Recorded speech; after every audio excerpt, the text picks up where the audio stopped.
అమ్మా చందనమే పూసిన ఒళ్ళు చూడు,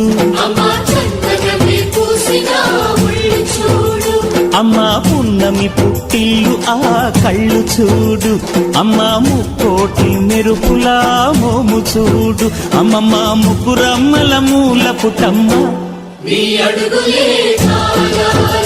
అమ్మా నిప్పుల్ని తొక్కిన నడక చూడు, అమ్మా దిక్కుల్ని దాటిన కీర్తి చూడు, 1000 సూర్యుళ్ళై మెరిసిన శక్తిని చూడు, మనుషుల్లో దేవుడి భక్తుని చూడు.